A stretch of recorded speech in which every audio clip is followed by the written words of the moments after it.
The Old West operated with limited law and even less restraint. Outlaws acted with the expectation that force would decide most disputes. Lawmen stepped in to meet that force directly. There was rarely room for delay, negotiation, or correction once a situation boiled over. What followed was consequence, not legend, and it shaped how order was enforced in the West. Elfego Baca. Elfego Baca became deadly before he became famous.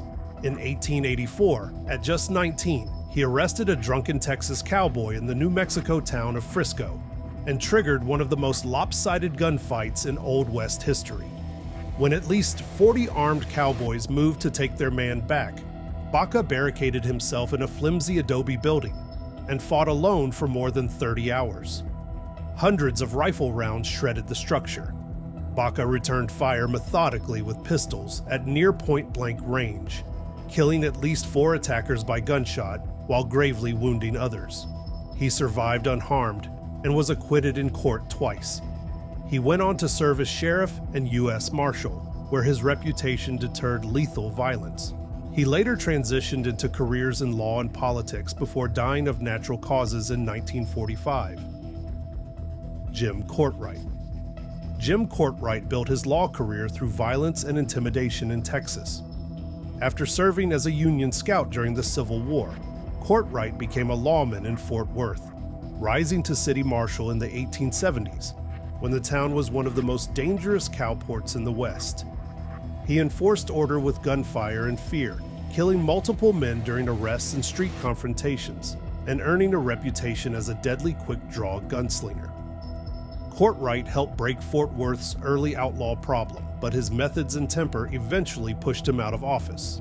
He slid into outlaw territory, running a protection racket that extorted saloons and gamblers under threat of violence.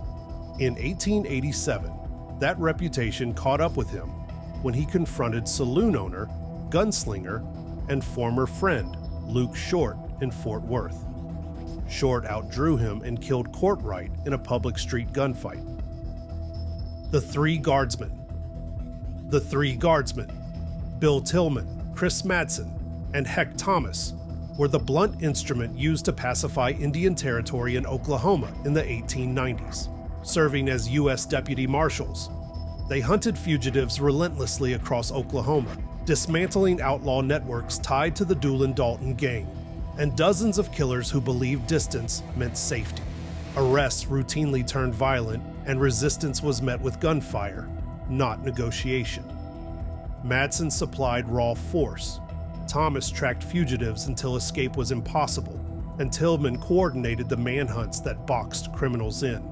Their combined record of more than 300 arrests, with numerous deadly gunfights, marked the effective end of the frontier outlaw era in Oklahoma. Tilghman was shot and killed in the line of duty in 1924.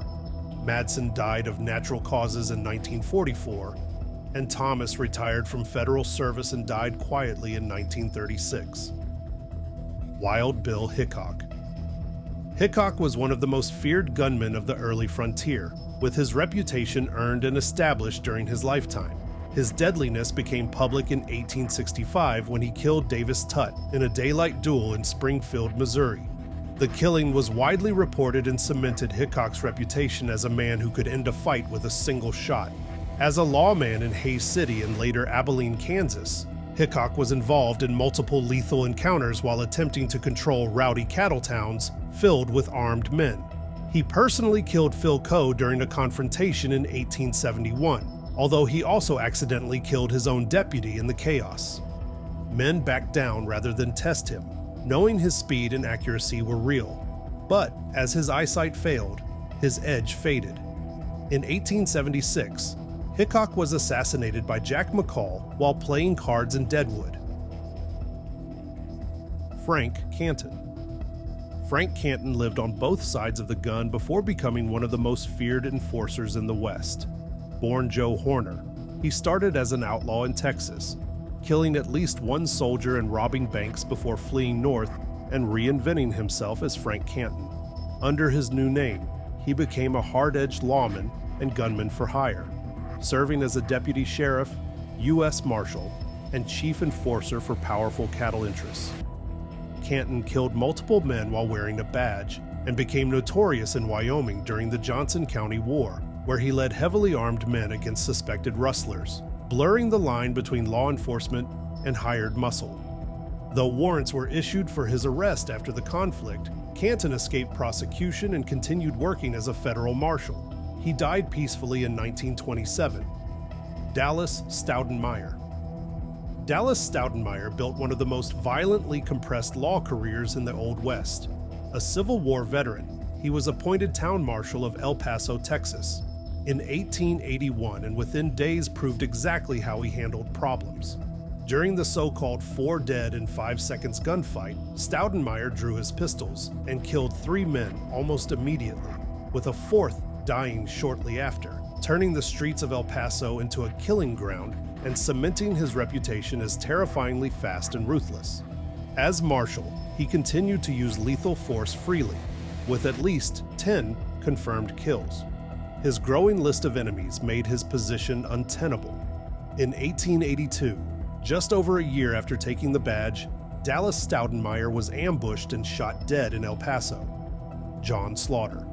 In the 1880s, after serving as a Texas Ranger, John Slaughter became sheriff of Cochise County, Arizona, a region still on edge after Tombstone and crawling with cattle thieves, killers, and border outlaws.